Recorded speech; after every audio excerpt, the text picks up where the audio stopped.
Copenhagen, well, it was all a bit of a damp squib, wasn't it, really? But I guess we can't really expect too much more.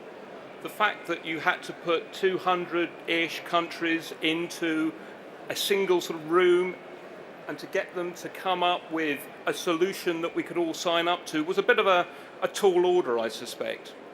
But there were some very good outcomes from that, getting the US into play, getting China now beginning to think about activities which will reduce carbon is all good things to do, but we need to look now at how the roadshow moves on, and it'll be obviously going to Germany and on to Mexico. And that kind of gets me to think about the ancient Greeks, as you do.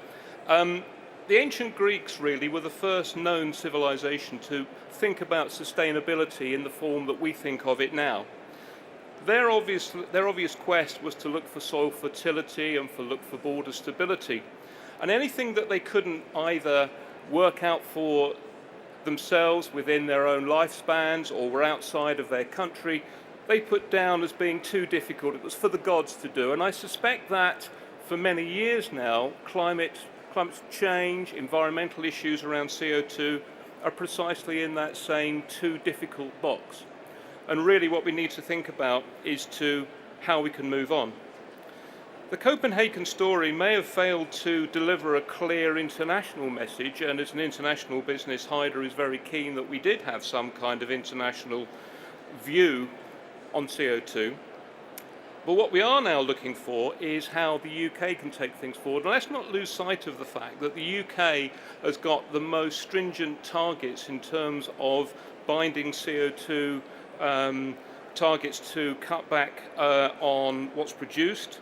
We're beginning to see quite a bit of activity around bringing that into practice. But the actual size of the task that we have to face is very high. Cutting by 50% or 80% is a huge task. And that's quite an issue for anybody to try and come to terms with.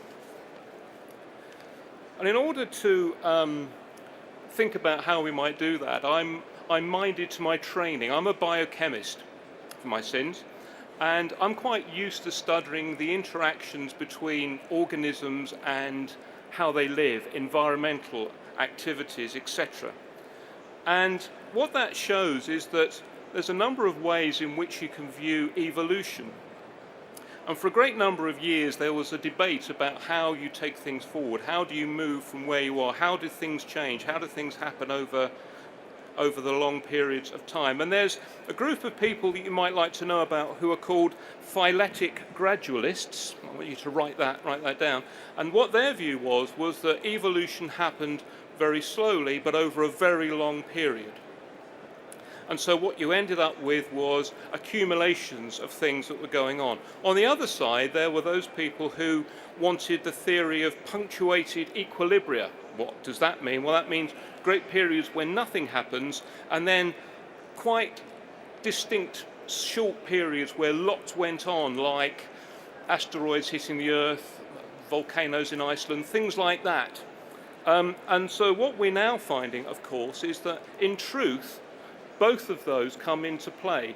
What you're looking at is the fact that evolution happens with lots of gradual things that happen, and then it's punctuated by some quite large things which go on. Now, if you think about the way that people have looked at saving CO2 in the UK, what's happening is that we're doing some things which are quite gradual and quite small, really.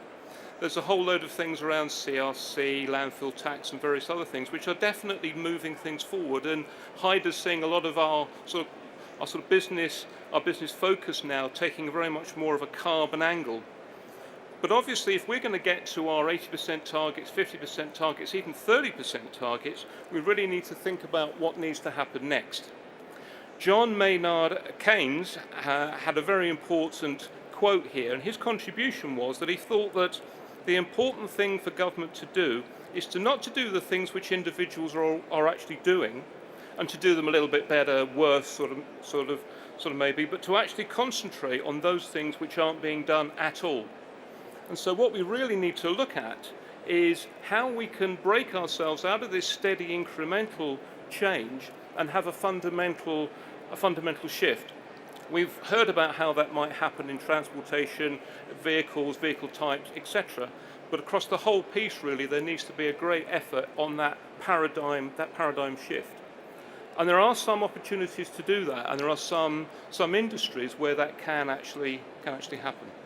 So what I'd like to leave you with really is the idea that we need to move beyond those small incremental changes that we might do in how we live and how we produce our CO2, and to really look at how we can get to those really fundamental changes, and how as a commercial business organisation we all can sort of use that to create a major driver in the businesses that we actually do.